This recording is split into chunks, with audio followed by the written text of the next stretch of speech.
regardless of our situation, whether you're like Viktor Frankl in a concentration camp, or whether you are someone who lost a son or a daughter in a war, or whether you have a husband that's not okay, or whether you're sick, you always have the ability to thrive. You're never, ever, ever stuck. Welcome to the Turning Point Podcast, where business growth meets personal development. We know as leaders and business owners, you're juggling a lot, and we've spent decades creating the best systems, tools, and shifts that bring you unimaginable success in your business and tremendous satisfaction in your personal life. That's just how we thrive around here. And now, here's your host, Jon Goldman, here to guide you to your own turning point. Let's get started. Hi, I'm Jon Goldman, and today I'm with Turning Point mentor Tsippi, and we're going to be talking about the ABCs of transforming your thinking so that you can transform your life. These are very practical steps to transform your thinking for a happier life, even with perceived stress, and a life that's filled with joy and productivity and actualizing your greatest potential with a concept that we're going to call ABC. So let's jump in. Yeah, thank you, Jon. And last time we spoke about the number one problem in life and business, which is that we sabotage our own life and business with our negative thoughts. And this is really part two to that. And last week you brought up some really difficult concepts. Like you spoke about your relatives, the Airleys, who lost their son recently, and how they were able to thrive even though. So break that up for us. Explain that to us.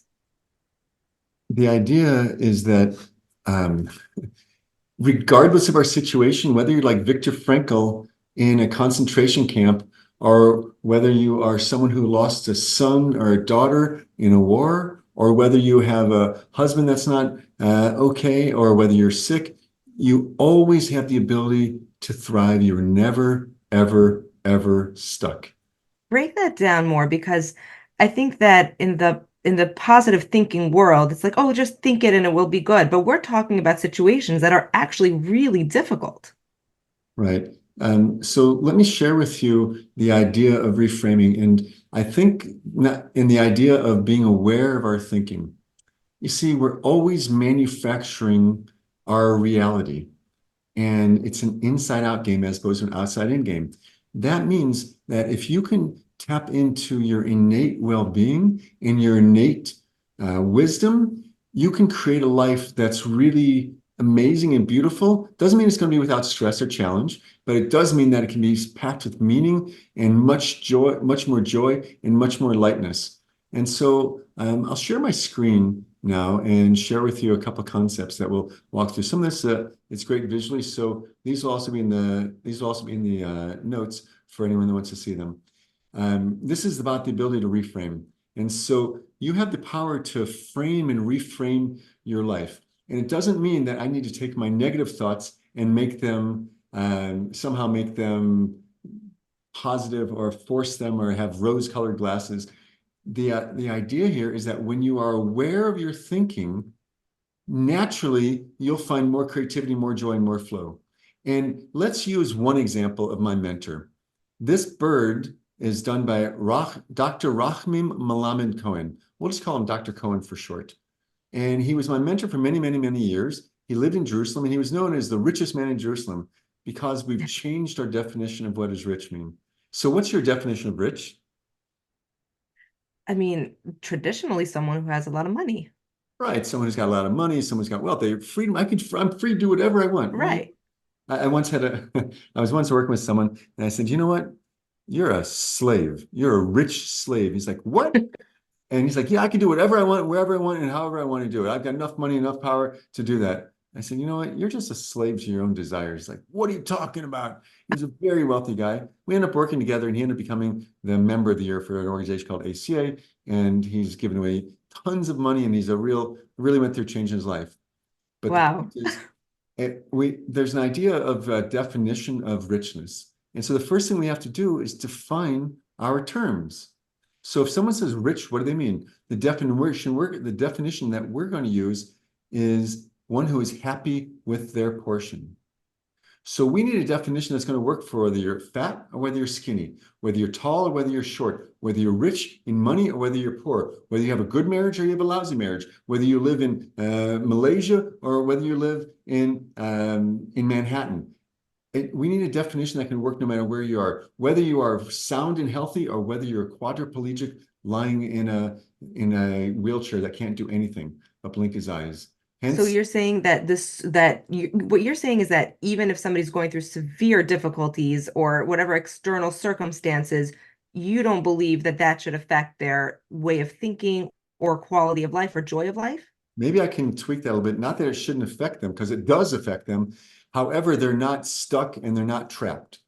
And because we create our experience from the inside out as opposed to the outside in, sometimes it's harder.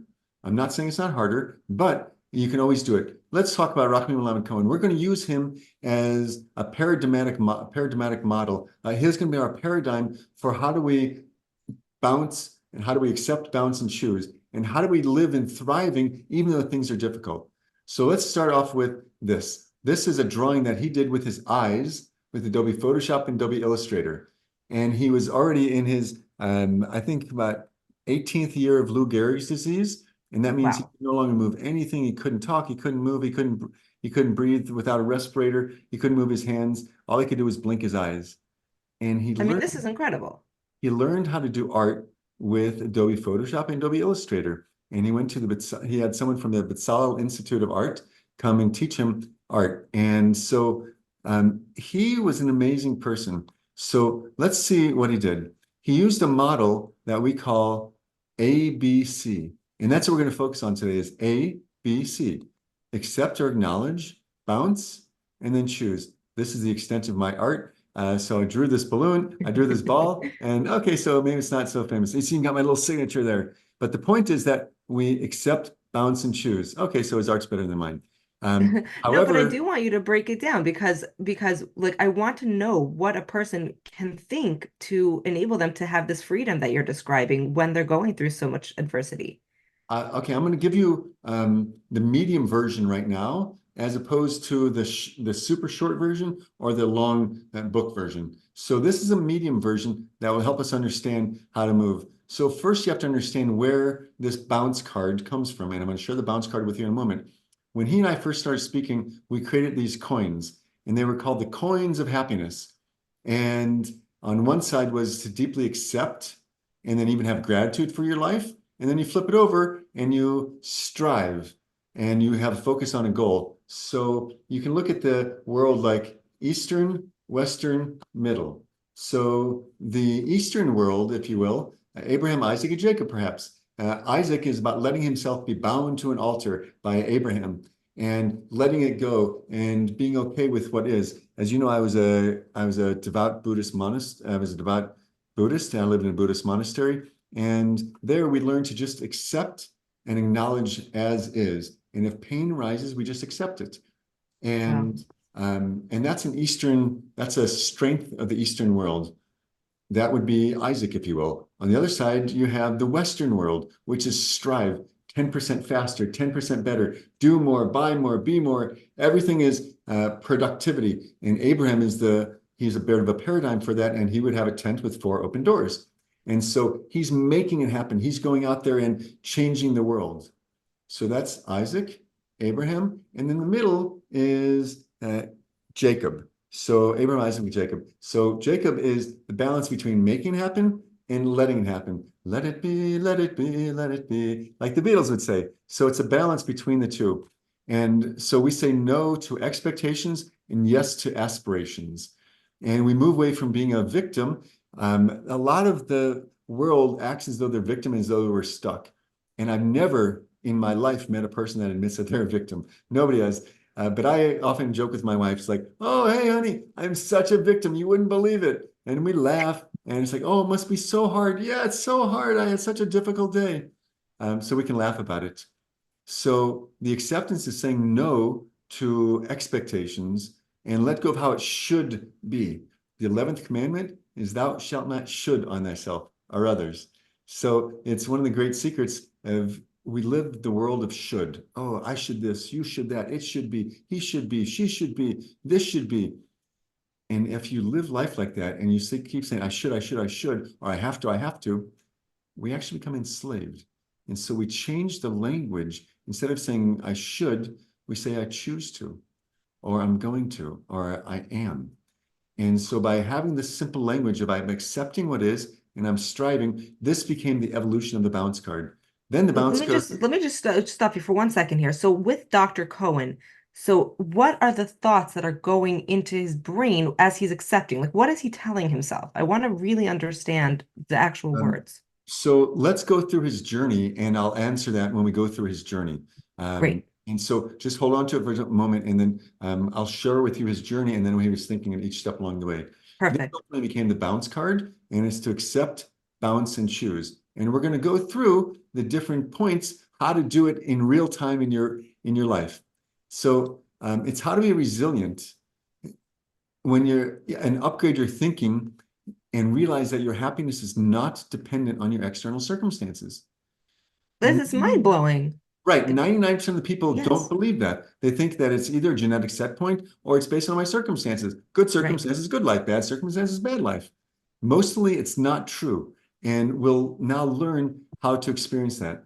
So when we realize that setbacks are inevitable, and a setback is a setup for a comeback. Get you? A setback is a setup for a comeback, right? So I once heard Willie Jolly say that. And the idea is that the only thing that you know for a fact is that you're going to have setbacks and difficulties and challenges. There's no such thing as a life without it. And having expectations that it shouldn't be that way, that's silly. So therefore, the only question is going to be, how am I going to respond and or be proactive?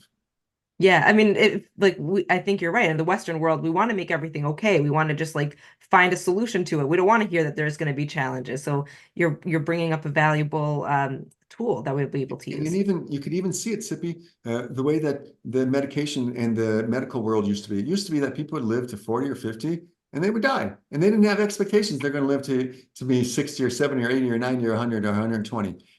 And so now, if we start not feeling well, it's like, oh my, I'm not feeling well. We better fix it. Let me check my app or let me go to the doctor. And so our expectations have changed. However, what shouldn't change is expecting that my life is going to be easy and I won't have resistance and I won't have challenges, I won't have problems, and my kids will do what I want them to do, and my wife will be perfect, and that my job will be just fine, and that I'll have enough time to do everything I want to do and enough money to do it, and it shouldn't be so hard. So that's called fantasy. Yeah, that sounds about good. That sounds like what we all want, right? However, however, with the ABC mindset, you can live a life of joy and paradise your life and not sit in the same life of stressful, anxious struggle. So let's talk about how to do that. 3 steps. The first step is to accept very deeply what is and acknowledge our inner world and acknowledge our outer world. And we're going to unpack that more. Then to bounce, bounce is essentially a decision. Some people take 3 years, 3 months, 3 weeks, 3 days, 3 hours, and 3 minutes. And what we're looking to do is shorten our ability to respond more quickly and to bounce out of it more quickly. And then ultimately to choose. Why? The purpose of life is choosing. Life is about being one of the choosers. If you don't choose, you're not living life. And ultimately, we're faced with challenges and opportunities so that we can choose, because choice is what creates choice is what creates who we are in the world. And it starts with our thoughts, which become our speech, and our speech becomes our actions, and our actions become our habits, and our habits become our character, and our character becomes our destiny. And it starts with our thinking. And so ultimately, there's a point of choice, and everyone has a different point of choice. An alcoholic who was brought up to be really mean and nasty, when he walks across the street, drunk as stone, and he sees a cat, and he decides not to kick the cat. His point of choice, he succeeded more than the guy who's super refined and he's caring and he's considerate and he's trained by the finest institutions. But when he comes in at night and he doesn't open the door gently, and he opens the door to his bedroom and he wakes up his wife and he shuffles across the floor, and then he opens the bathroom and he closes the bathroom door. So his point of choice, he blew it. Oh, so it's not where you are on the ladder, it's the direction you're going on the ladder. And Hmm. so it's always about our point of choice. No matter where we are, we always have in Hebrew, it's called a nekuda bechira, a point of choice. And so anywhere on that ladder, you can have a point of choice. So it doesn't matter where you are, whether you're in a concentration camp or whether you're suffering, you can always choose. And that's the power of what we're doing. Thank you for saying that because I think that what you mentioned before, where people feel like they're victims, you don't feel like you have a choice.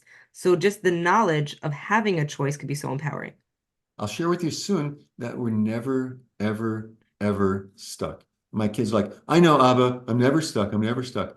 But then they're like, Abba, when I'm working with my kids, and I'm like, that actually helps out.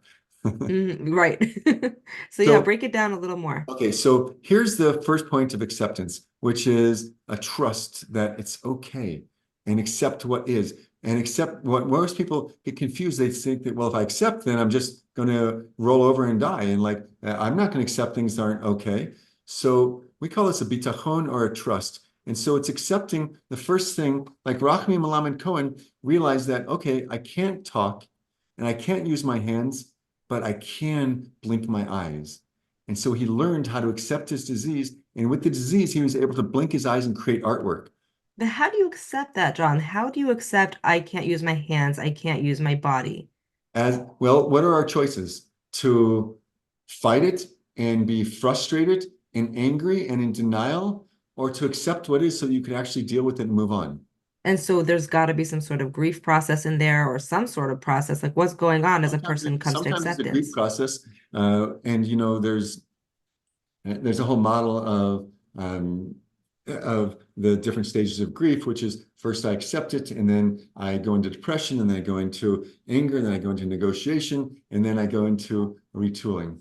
Yeah, So okay, no, I just want to mention that because it's not just like, okay, I accept it. Like, there is a process, I'm sure, to this acceptance. sure, it's a practice, but the reason why it's a bounce card and a bounce ball is that as you learn to build that muscle of acceptance, you start accepting things more quickly. Also, what's at the end of Okay. this journey here is to choose. And so, knowing that I can accept so that I can get to choosing, that's Yes, empowering, that's as opposed great. to I'm just going to fight it the whole time. Fighting it doesn't help. It only causes frustration, annoyance, and it's not living in the world of reality. Now, reality again is my perception of it. So let me accept my own inner world or my outer world. Let me accept the fact that I get anxious. Let me accept the fact that I'm scared to spend money. Let me accept the fact that my husband or my wife, they're grumpy. Okay. Now, accepting doesn't mean giving up. Accepting doesn't mean giving up. Accepting means that I acknowledge what is. Because once you can acknowledge what is, you're now in the world of a level of reality. Right. Otherwise, No, you're I not. appreciate that. Right. So then the next thing is to understand that these setbacks, they're inevitable and they're part of life and they're a feature in life, not a flaw. So it's a feature, not a flaw. That means that if we're on a diving board and you go down, before you go up, you got to go down. And there's no such thing in life where you don't have downs and you don't have problems and setbacks. There is no such thing. And having an expectation that you should is silly.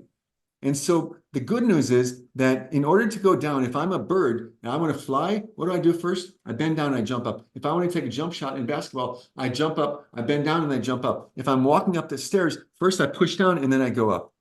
There's no way, growth doesn't look like this straight up. Growth looks like you have a down and you have an up, and you have ups and you have downs. Anyone who's ever exercised, they experience that. Anyone who's ever grown in a business, they've experienced that. So we're always going to have setbacks. And then the good news is the deeper the setback, the better the setup. For Wow. and so sometimes we're like, oh, I didn't want to have such a terrible thing. They say, well, whatever didn't kill me makes me stronger. Okay. However, when you know that you've had a really, really hard setback, you can also know that there's a tremendous opportunity for tremendous redemption and tremendous growth from it as well. Little setback, little bounce back. Big setback, big bounce back. And some of the greatest things I've heard from people who've had cancer, like, I can't tell you the truth. I can't tell you, but the truth is, this is the greatest thing that ever happened to me. Because now I appreciate my life and I appreciate my family, and life is so much more meaningful to me because they had a really serious setback. And we're going to see that people who have suffered are greater than people who have never suffered. People who are wounded are greater healers than people who have never been wounded. Wow. I mean, they should teach this in first grade, you know? Yeah. A, B, C. So B is to bounce. It's really a decision. And it's a decision that I'm going to use this as an opportunity to make a change or to move forward, as opposed to staying down and not being knocked out. So this moment is my opportunity to then choose. And so we said that there's always this point of choice. In Hebrew, we call it a bechira or hishtadlut or effort. So there's always an acceptance and an effort. Effort without accepting is frustration, and acceptance without any effort can also lead to a life that's not meaningful. Now, there are times where you can just accept and you don't have to do anything. That's also true. And sometimes you can take effort, even though I'm not really accepting what is. But the balance is to accept, bounce, and choose. And then here, I'm going to give you a few questions. You asked me specifically, what can we do when we're experiencing a setback or experiencing difficulty or resistance? I have one guy who I work with. He says, yeah, my job is I love resistance. I love problems because that's when I can really help. So his outlook on it was inspiring to me. And we can look at life through the question of how might this be for the good, and to bring awareness of the Hashem or the universe or the universal wisdom into this moment. Now, to ask how might this be for the good is an incredibly empowering statement. I need to Uh, qualify it. We wow. can't always say that this feels like it's for the good in the moment. And so expecting another person to do this is wrong. However, doing it ourselves, it's an aspiration to try to do it. There was a man, his name was Akiva, and Rebbe Kiva, they called him. And so he went to a town to try to, up in the north, he went to a town to try to find a hotel. All the hotels were booked. And so he went to the edge of the town. He went to the edge of the town and he slept there. During my travels, I lived out of a backpack and I ate out of a Frisbee. And I had a rule, Tsippi, that I kept a tent with me. And I had a rule that unless I got, this is a crazy rule, but unless I got accepted or invited in somewhere, I would sleep outside or in the tent.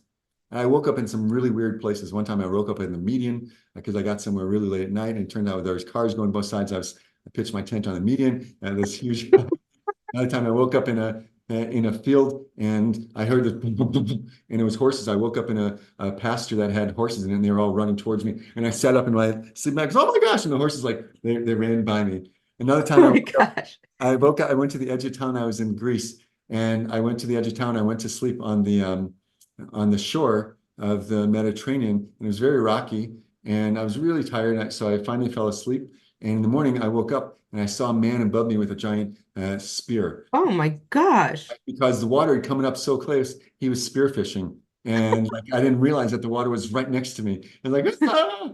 So when you go to the edge of a town, you never know what's going to happen. Akiva went to the edge of the town, and there he had a donkey, and he had a candle, and he had a rooster. Now, what happened was it was quite sad, but there are mountain lions in this area, and one of the mountain lions actually attacked his um, his donkey and killed his donkey. It's like, okay, I still got my rooster. I can still read and learn at night. And then here, and a cat actually killed his rooster as well. And so like, okay, this too is for the good. And so I don't know exactly how or why. And then the huge storm came and he kept trying to light his candle, but the wind blew out his candle. So now it's like, well, I guess I might as well go to bed. In the morning, he looked up and he saw smoke.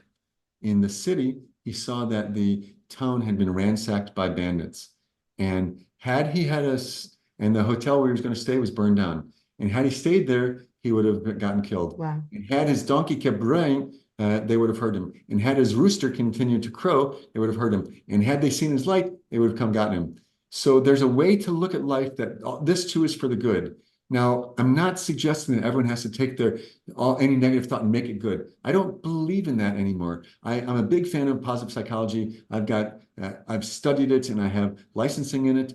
However, you don't have to force this thinking good, but it is a really helpful way. And many times when you start to ask how is this for the good, you'll oftentimes find out many ways. That's Th- th- I like your story. Just, hindsight is 2020. So what about in the moment? Like, I still want to go back to Dr. Cohen and say, like, what were the thoughts that went through his head that allowed him to create this beautiful painting, or what is it, So, a graphic? so he would ask, like, okay, how is this for the good? And he would continue to stay one step ahead of the disease, which I'll share with you in a few moments, how he stayed one step. And when you lose, ask anybody who's lost a leg, a hand. When I broke my thumb, I played competitive ultimate frisbee, and I broke my right thumb. I dove for the frisbee. I caught it. It was an amazing catch. I got up and I threw it, and the guy dropped it. Like, "Ugh, that was not worth it."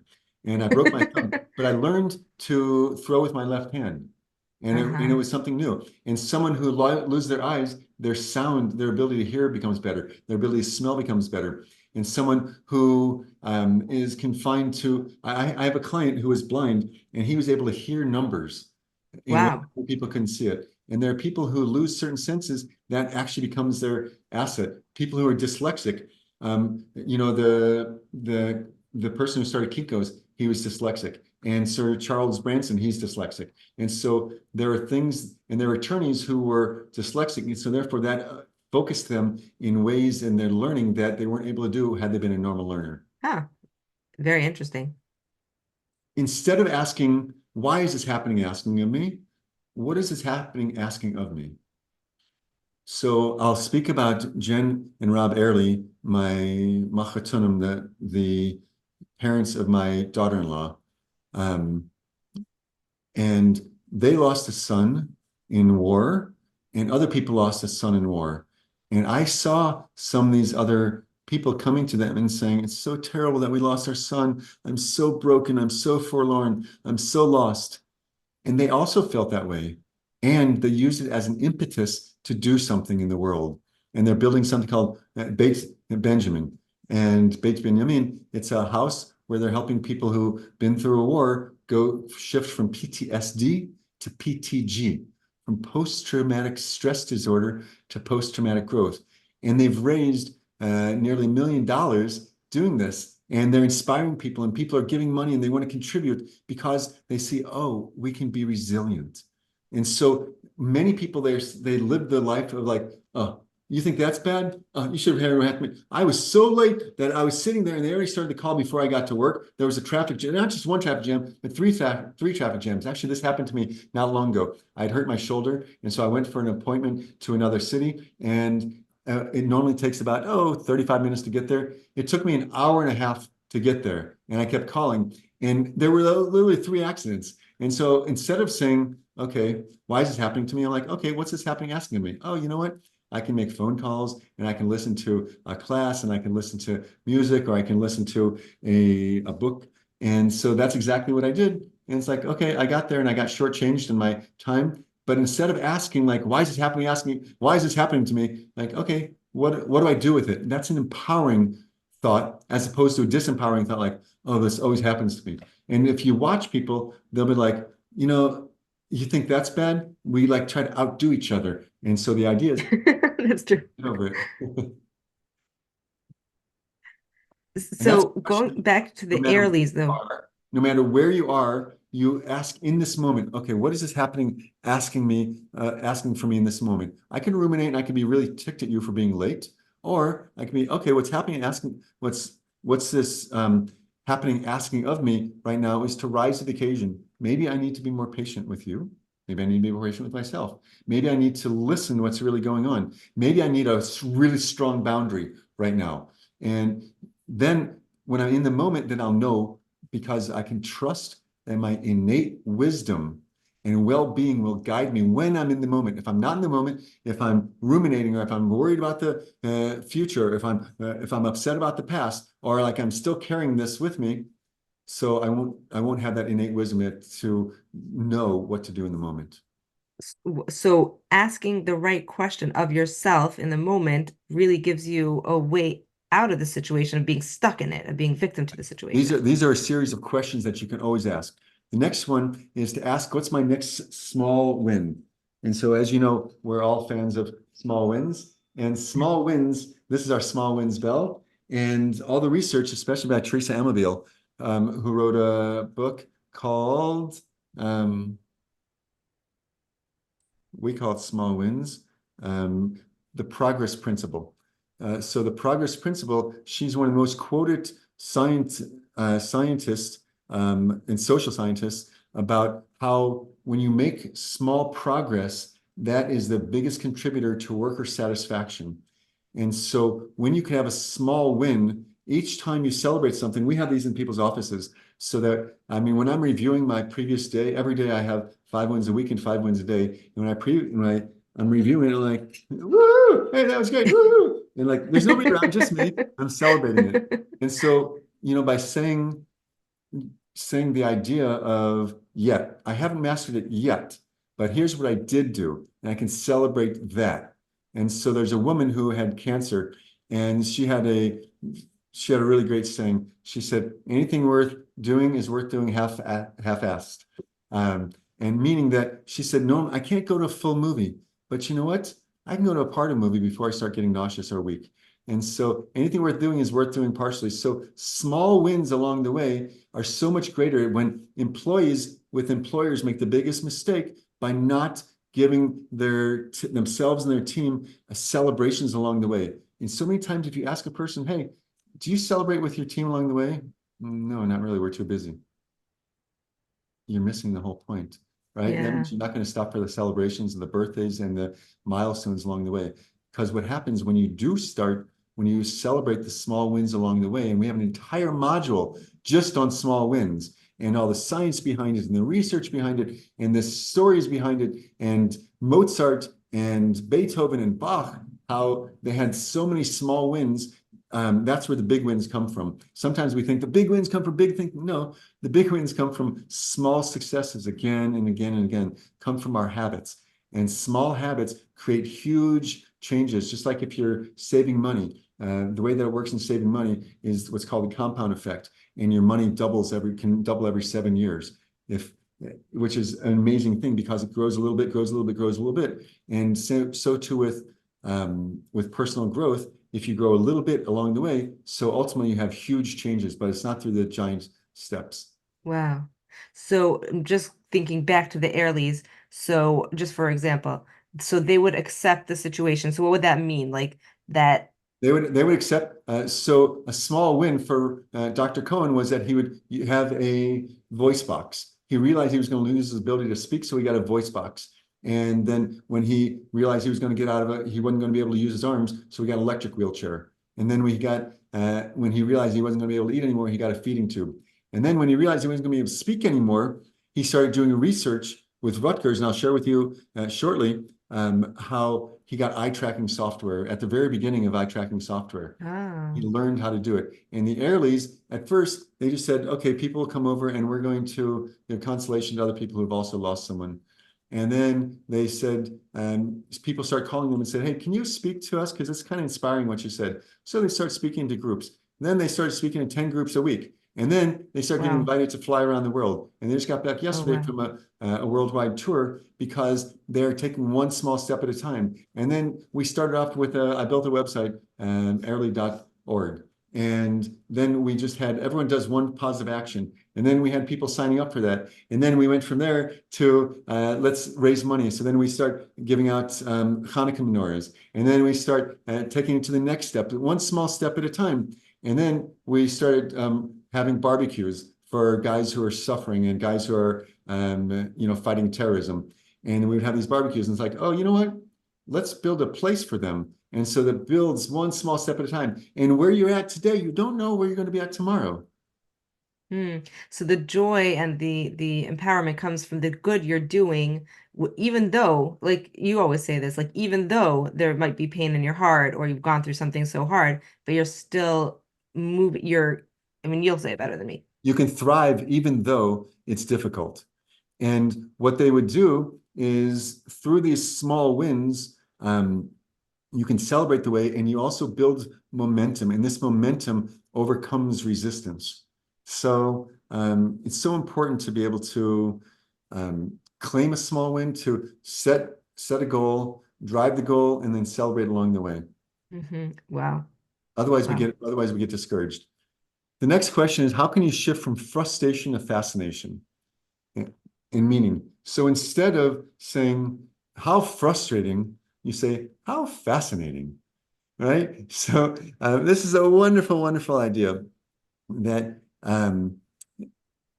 when you're faced with a difficulty, you can either get really frustrated or you can say, I tried to close a deal, but I didn't close the deal. How fascinating. They just shut off our electricity. How fascinating. You have a bunch of guests coming over for dinner, and now the water stopped and your toilet's backed up. How fascinating, right? And through that, as opposed to what most people do is like, oh my God, this is so terrible. Oh, it's so frustrating. It's so difficult. Because of the negativity bias, people move into that automatically. And instead, you ask the question, how can I turn frustration into fascination? How can I be curious about what to do here, right? With Dr. Cohen, instead of he was fascinated, like, what's the next step I can do? Oh, how do I learn to blink with my eyes? It's very difficult. Or the Airleys, how fascinating. We don't know how we're going to do this. And then we did a crowdfunding campaign and raised over $600,000 from a crowdfunding campaign. And when we set out to do it, we had no idea if anyone would jump on board or not. And we didn't know what that end was going to look like. You do not have to see around three corners. You don't have to. Many people make the mistake. If you're right here, and so this is one corner, and this is two corners, and this is three corners. Most of us are so busy thinking about, well, how am I going to retire if I can't do this? Or what's going to be in a year? If I keep doing this, what's going to happen to me? You don't have to do that. You only have to see up to or around the first corner. Because the Wow. future is not 100%. And so many of us spend so much time trying to think around three corners. That's so frustrating. So instead, we say, instead of being how frustrated, it's like, how fascinating. How am I going to make that? I don't know yet, but I do know that if I take a step and I have a small win, when that time comes, I can trust my own innate wisdom and my own innate sense of well-being, that if I'm in the moment, I will know what to do, because what life is wired that way, because you don't know, unless you're some kind of prophet, you don't know what's going to be all this time in the future. The future is never 100%. And so many times we say, well, this is what's going to happen. That's going to really, you know that to be a fact? Well, it's how it's always worked like that. Really? Always? Maybe not. And maybe there's other things that might change. It's a long time between now and then. Mm. So I by heard simply Oprah asking the one. question, how fascinating. I'm sorry? No, I just heard, once they asked Oprah, like, how did you create what you've created? Like, how did you become what you become? And she said, like, I always just took the next step that was right in front of Right. me. Right. Alcoholic Anonymous has a wonderful saying. They said, what's my next best step? Hmm. What's my next? Now, the other thing that you can do is add meaning. When you add meaning, it's a double sword. You have to be very, very careful with this one, because people make meaning that is a mess. That someone didn't return my call. They're such a jerk. They don't care about me. Whoa, whoa, whoa, whoa. Maybe they never got the invitation. So many people, they got insulted because they didn't get invited to a wedding. But you know what happened? They actually sent it, but it never got delivered, or it got delivered late, or they forgot to invite you, but they assumed that you've been talking about it so much that you were coming.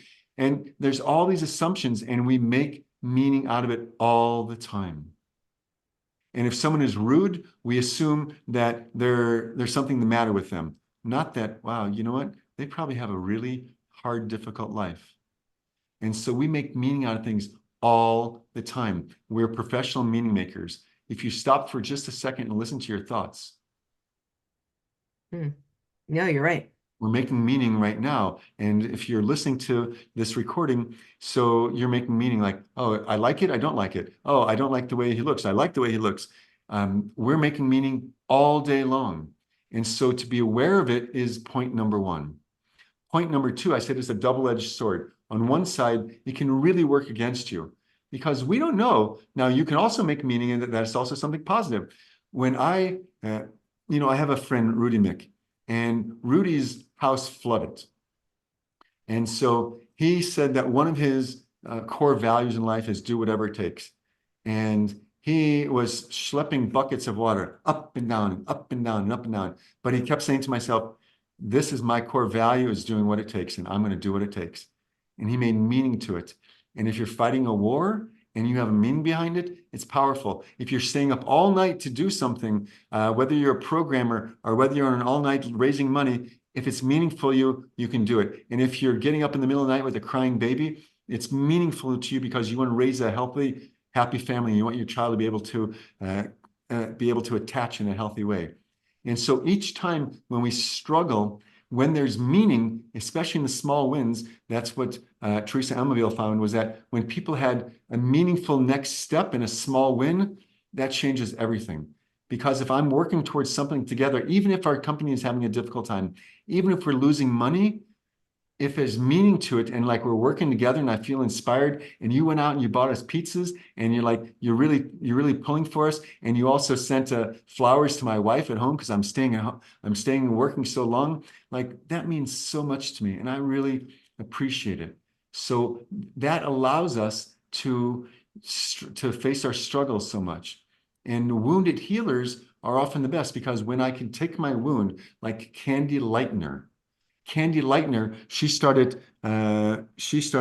You know what MAD is? No. Mothers Against Drunk Driving, Mm. MADD. So Candy's daughter got hit by a drunk driver, Wow. like the Airleys. And so she could have either said, it's so terrible. We are such victims. They're such jerks. People should be arrested and thrown in jail.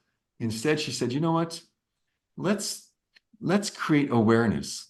Let's create education. Let's teach people about drunk driving. And you know what? I'll bet there's a bunch of other mothers out there that would get behind this as well. And so she got some other mothers, and then they got some celebrities, and then they got some funds. And then Mothers Against Drunk Driving became one of the largest institutions of this sort Wow. in the world, and they made a huge impact.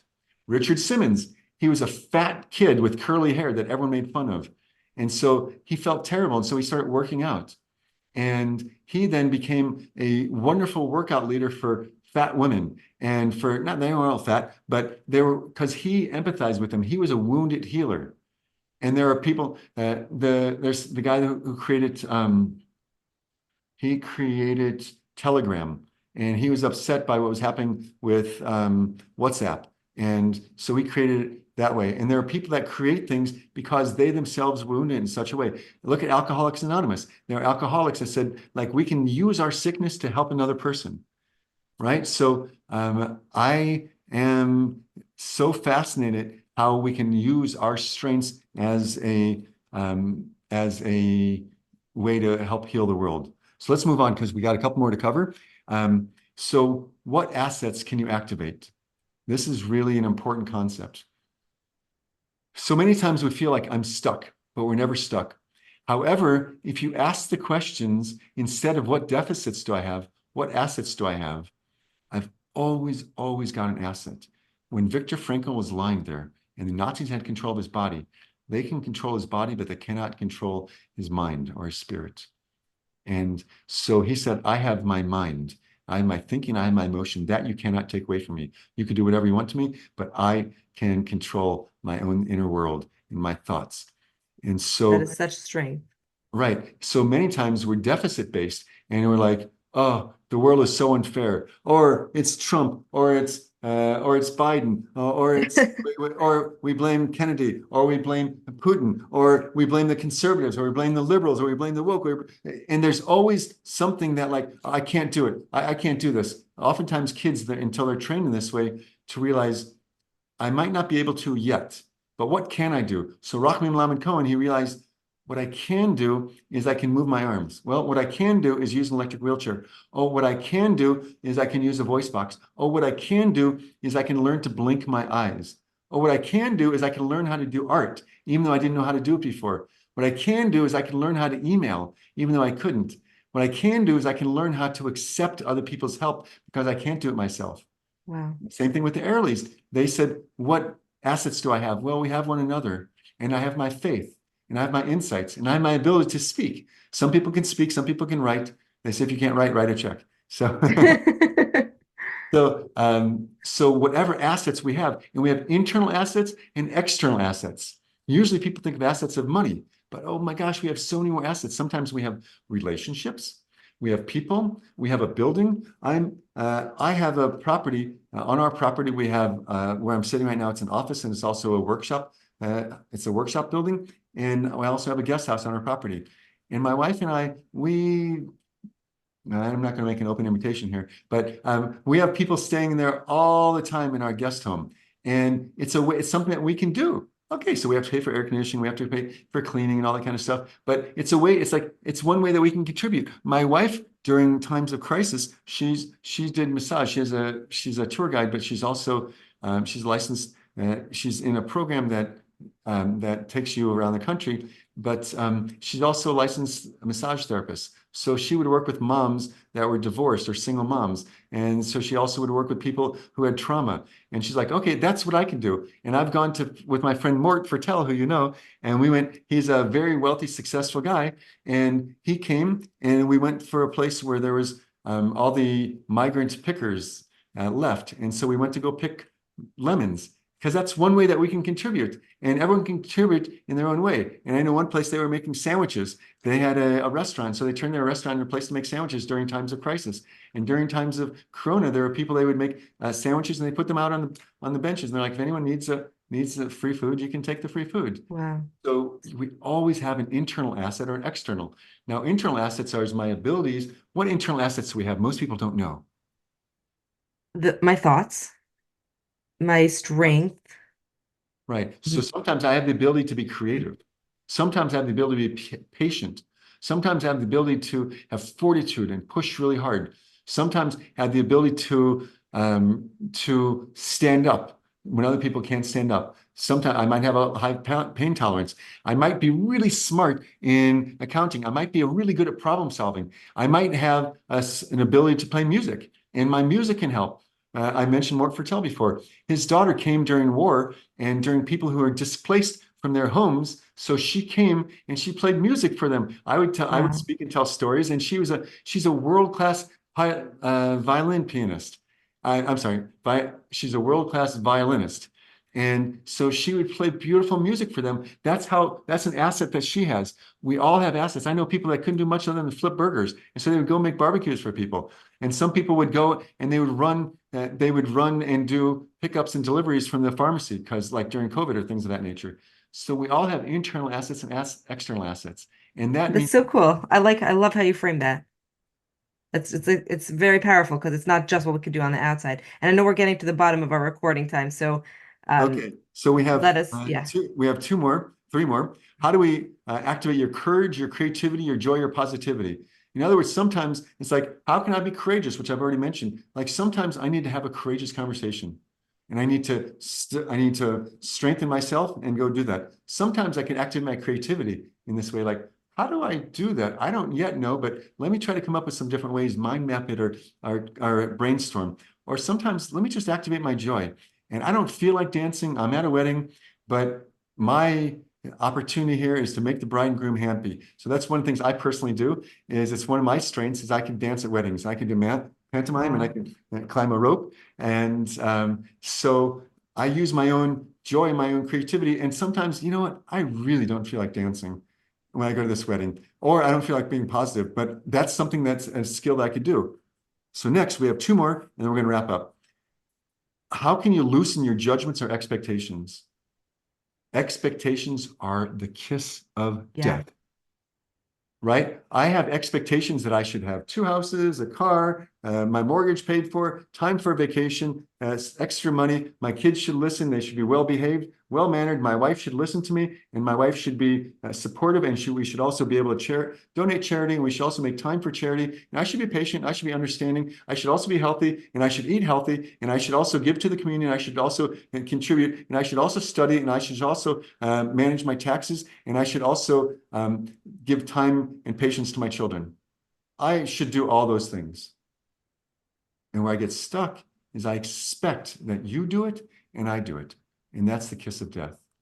Aspirations, yes. Expectations, no. And if we ask ourselves, how many times do I have an expectation there should be? The bureaucracy shouldn't be like this. And the company, they shouldn't be, the person was such a jerk. And they should help me. Or after all I've done for them, they should respect me. Or this is so not fair. I pay my dues here. They shouldn't be treating me like that. That's one side of it. And the other side is judgments, expectations, or I'm just a poor boy from a poor family, sparing his life to his monstrosities. Easy come, easy go. Will I go? Luck. No, I will not let them go. Expectations. I will not let them go. Judgments. I will not let them go. No, no, no, no. I will not let my expectations go. Jon, you're a secret, you should quit your day job. I don't think so. So judgments also, I've got judgments on myself all the time, and I have judgments on other people. So the last thing here is if we keep judging everybody, if you judge, so you will be judged. Mm. That's only how it works. If you judge other people, so you'll be judged. If you judge them favorably, you actually can change how they are in the world, like the Pygmalion concept.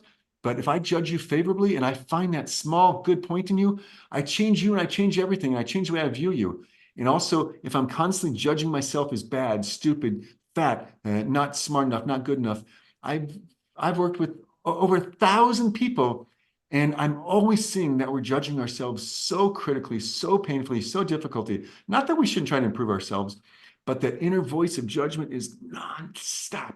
It's sniper lady. I've worked with women that like, yeah, you should be responsible and you should be able to get up and you should also lose weight and you should be there with your children and you should be there with your husband and you should also be able to have a full-time job and you should also be able to be there for your children smiling when it comes home and you should also have dinner ready and you should also have healthy food and you should also be able to make things yourself and by the way, when you have extra time, make a sweater. So judgments about ourselves are so painful. And now I want to Wow, wrap up with our judgments very about last others and one, ourselves. Yeah. right? And the last one is when you're facing a difficult circumstance, maybe it's time to be patient, connect or protect with yourself or others, right? So there's someone who is cutting in front of me in line in the grocery store. I can't believe he cut right in front of me. And so maybe I can be patient and understand, he's not even looking at me. It's likely either he's in a really big rush or he's got something else that's going on that's preventing him from being humane in this moment. And maybe I can be patient with him. Maybe I need to be patient with myself. I'm working on this character trait of generosity, and I really want to be the one that's going to foot the whole bill, but I'm not quite there yet. Let me be patient. I'll tell you. So I'll tell you what. Let's make that. Hey, Jim, you know what? You want to split this? Okay, so I'm patient. Instead of like, I'm so bad, I'm so cheap. I'm like, hey, why don't we split it? And I'll tell you what, I'll cover the tip. So that's being a little bit more patient with myself. I had another cookie. It's all or nothing. It's not all or nothing. Maybe I need to be patient with myself. So there's someone by the name of Yeshua Gersey. So he once said to me, when I finish work at night, sometimes I like to have a piece of cake or something because I'm just so exhausted. I go to the freezer, the refrigerator, and I take out a piece. And so I take out a frozen cookie because that's where we keep our cookies, so they're not accessible. And I start eating it. And they said, did you enjoy it? I'm like, well, yeah, but I felt guilty about it. It's like, why don't you just enjoy it? And then, be patient with yourself. And they're like, okay, I allow myself to have one cookie and then I'm done. But like, I could be patient with myself, like, okay, I'm not at that place right now. And so if we could be patient with ourselves or with other people and realize people don't grow like that, and they can only have an insight or grow when they're ready, not 1 minute before or 1 minute after. People only grow at their own pace, even though I can see clearly what their next step should be, or you can see clearly what's going with your husband or with your children, but they can only grow at their own pace. And so maybe what's going on is we need to be patient, or maybe, especially you saw this during COVID, that people really would connect and protect. This is a time that when we're under stress or pressure, people want to come together. And so we bind together, and it's like you start calling up someone, hey, can I help you out? What's going on? Or you want to protect someone. When we're under stress, it's like you see the mama birds like, I'm going to protect my family here. Or how do I protect myself? And sometimes we need to, like, if you're in a difficult situation, no, I'm not doing this. I'm not saying yes to everything. And this is a boundary, and I'm putting up a boundary here. We're not going to do this, whatever. I know you would like us to, but I'm not saying yes to everything. I'm sorry. And here's someone that you could, instead of saying no, you might say, here's someone else you could try to call, but I'm not available right now because I'm spending this evening with my family. And I know that you'd like my help, and I'd really like me on the board of directors or whatever it is. I'm not doing it. So to connect or protect or be patient, this is the last set of assets that we have, that whenever we're in a difficult situation, you can always use this. So in summary, what we said is that whenever we have a difficulty, pain, or struggle, or setback, or disappointment, or frustration, we can use these three simple letters, A, B, C, to accept deeply what is my inner world or my outer world. to bounce, which is making a decision that I'm going to use this as an opportunity to grow and to be present and just to be aware of my thinking and to be present in this moment, which is authentic and beautiful. And then finally to choose, because if you just accept and you don't choose, like, what are you doing? And sometimes that's appropriate, but if I accept and then I use this as an opportunity to make some sort of choice, now I'm a chooser. And so as in review, how can I ask the question, how is this for the good? Or instead of asking, why is this happening to me? What is this happening asking of me?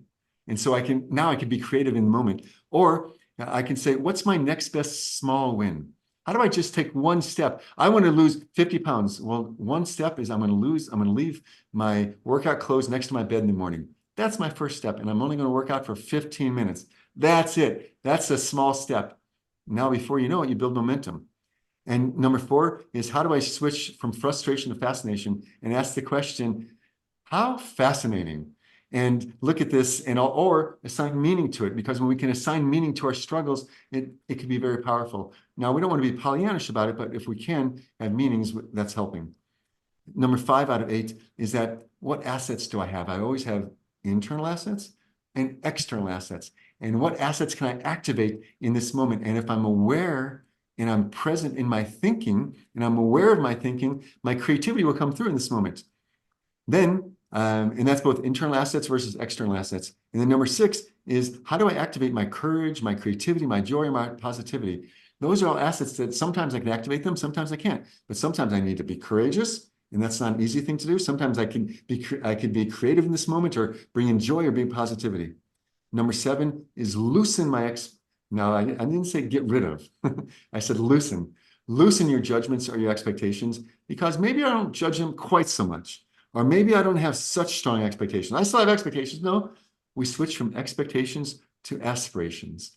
And by loosening that, that allows us to be more compassionate and move into the final thing, which is to be patient, connect or protect, to be more patient with me, more patient with other people, or use this as an opportunity. This setback is difficulty. Like, let me connect with you who might be suffering, or I want you to connect with me, or we'll all connect together. Or, you know what? I'm going to use this to protect, because this is, someone is coming after our company, and I want to protect the people in our company or our family or my child. And this is an opportunity that I'm always empowered.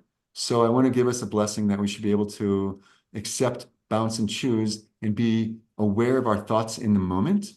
And then as we do that, we'll have a much more buoyant, a much more joyous and present and authentic life. And thank you so much for breaking this down into such a usable formula for us. We are going to link this bounce card in the show notes, and then we'll continue the conversation in the next episode. Thank you so much, everybody, for tuning in this week, and we'll see you again next time. Thank you, Jon. Okay, thank you, Tsippi.